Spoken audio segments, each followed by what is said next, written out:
Okay.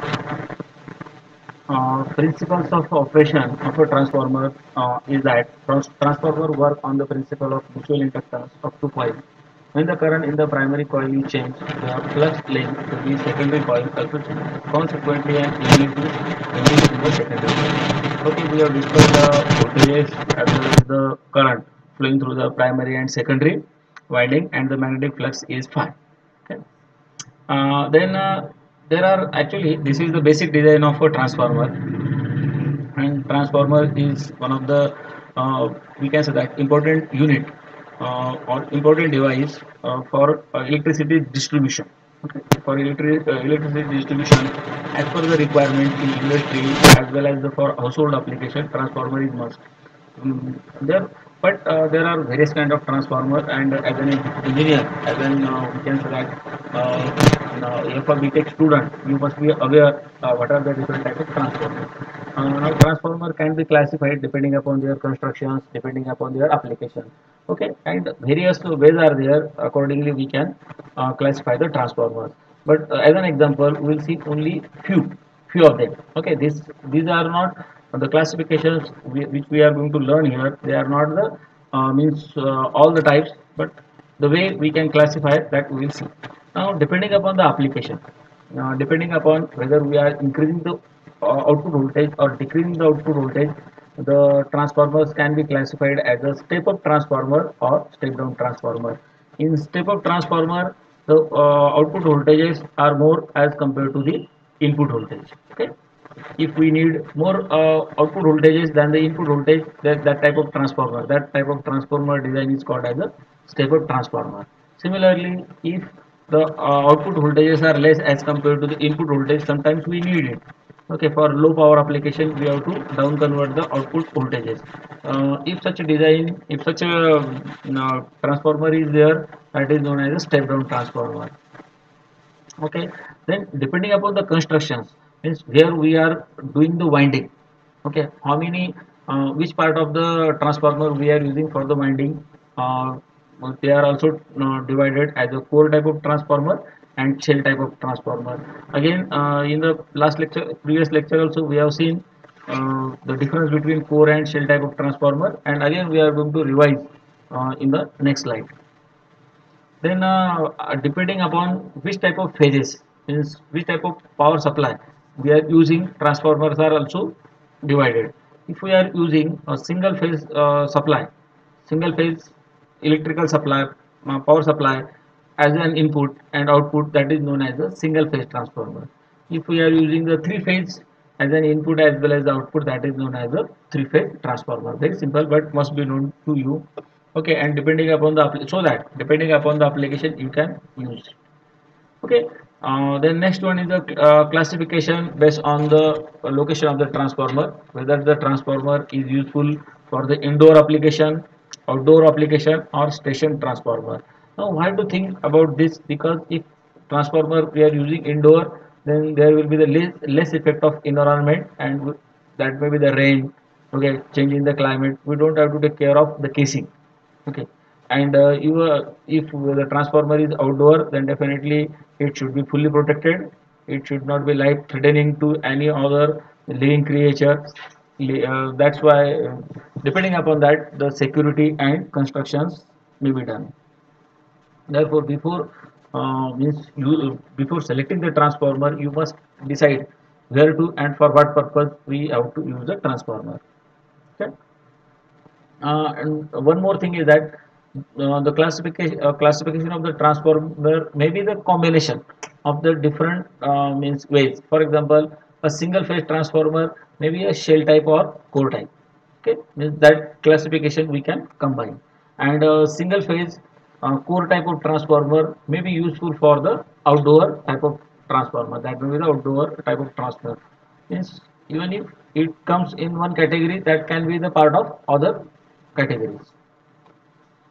Now here is the more we can say that uh, more detailed block diagram of a transformer, and specifically I have selected this transformer for the students because you need to draw the same diagram in the examination. Okay, simple and giving more information. Now here you can see that the transformer is uh, having the different parts. First of all, the laminated core. Laminated core is normally made up of iron. Okay, that means the conducting material. Then the vertical section of this laminated core is called as a limb. In this diagram, how many limbs are there? Two limbs. Okay, vertical part is known as the limb. Then the outermost part, entire outermost part is known as a yoke. Okay, yoke is for the supporting purpose. Supporting is it provides you support to the winding, primary winding as well as the secondary winding. And whatever magnetic flux generated because of the primary winding, they will flow through this core. Normally, the flux is not means we use the phi symbol phi for the flux. Okay, and here you can see the primary winding on one limb and secondary winding on the another limb. Our load is always connected to the secondary and input power supply is connected to the primary. This is the structure, and let me clear that on this transformer we are having one practical. Okay, we are having the practical, and definitely um, the demo of the practical will be given by myself. Okay, and if the situation become the normal, you can also handle the transformer physically. Okay, depending upon the situation. But if not means, even if through the online lecture also I will give you the demo and I will show you how the actual transformer look like and how the windings are there. Okay, then we'll go ahead, but don't forget the block diagram of the transformer, because 90% probability is that the question will appear in the examination. Now the transformer winding, a transformer mainly has the two winding wound on the two limbs of the transformer, namely the primary winding and the secondary winding. Primary winding connected with the supply, secondary winding connected with the load. Okay, as discussed.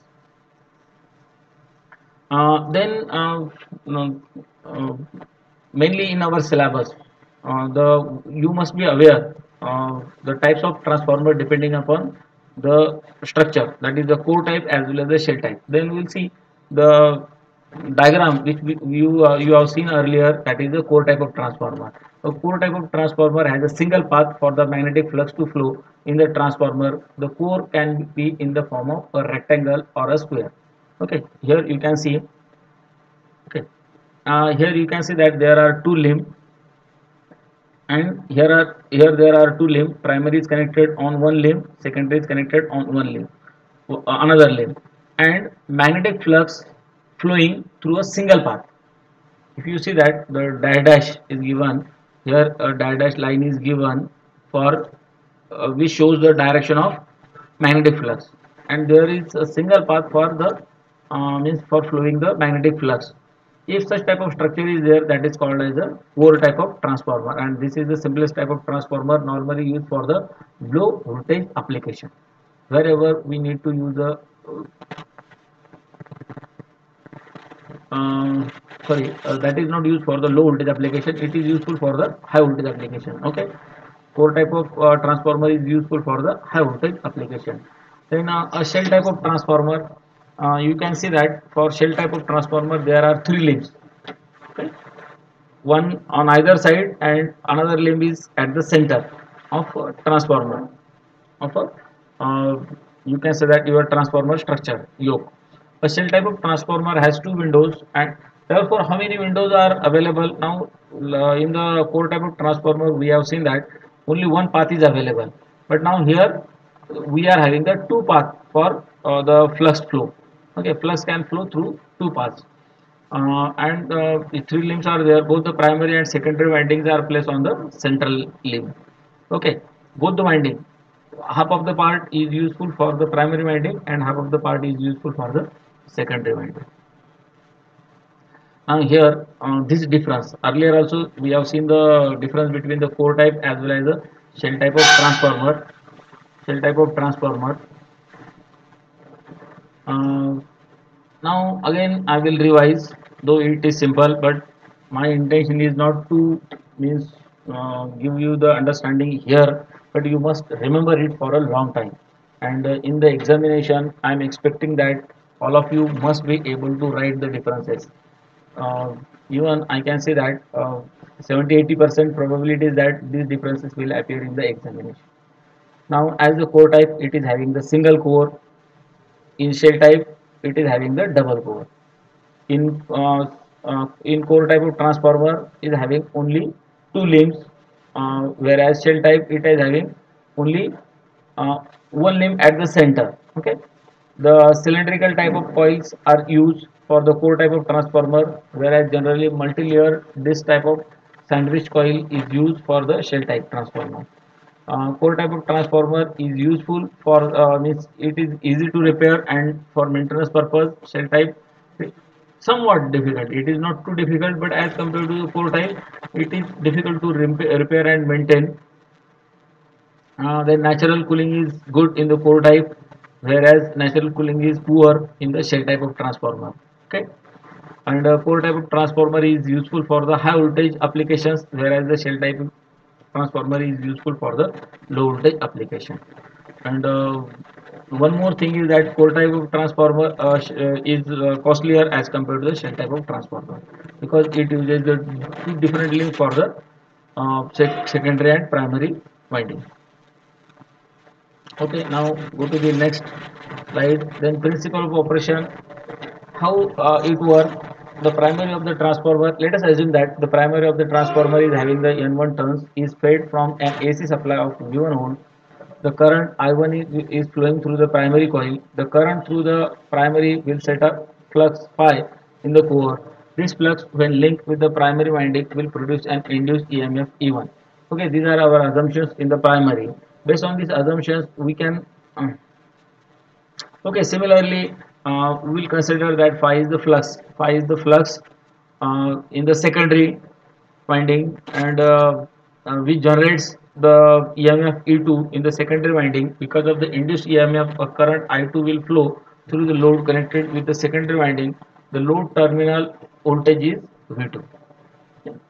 If the input voltage V1 is greater than the output voltage V2, then it is called as a step down transformer. If the input voltage V1 is less than the output voltage V2, then it is called step up transformer. Now, for how much voltages are means available at the primary and secondary, we can calculate by using a formula. Derivations are not expected, that's why I have not written here, but easily you can get these means derivation of both these equations in any book on the electrical technology. Let N1 and N2 be the number of turns of primary and secondary, Qm be the maximum value of flux, and F be the frequency. Then RMS value of the induced EMF in primary E1 is equal to 4.44 F, where F is the frequency, input frequency. Phi M, phi M is the maximum value of the flux, and N1 is the uh, means number of turns of a primary. Similarly, RMS value of the induced EMF in the secondary. Now, rest of, for this E2, the formula is same as primary. Only the difference is that we have to multiply it with the number of secondary turns. Okay. Now, by using this two equation, we can find out the EMF RMS value of EMF generated at primary and secondary. Now, this based on this example, you write down one numerical and give me the reply.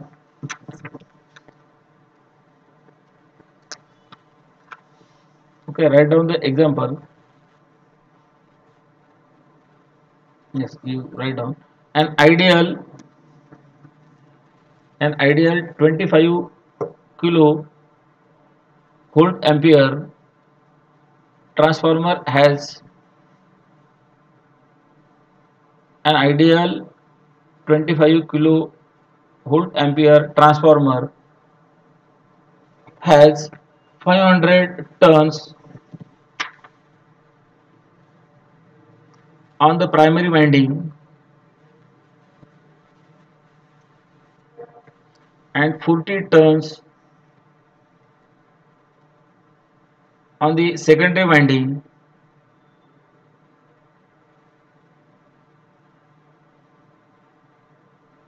So stop. The primary is connected to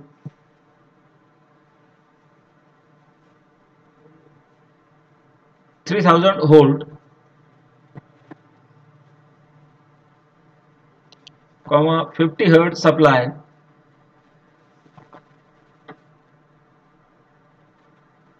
calculate first first case primary and secondary current on full load.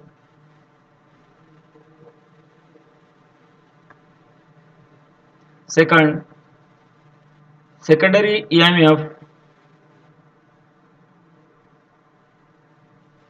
And third, the maximum core flux.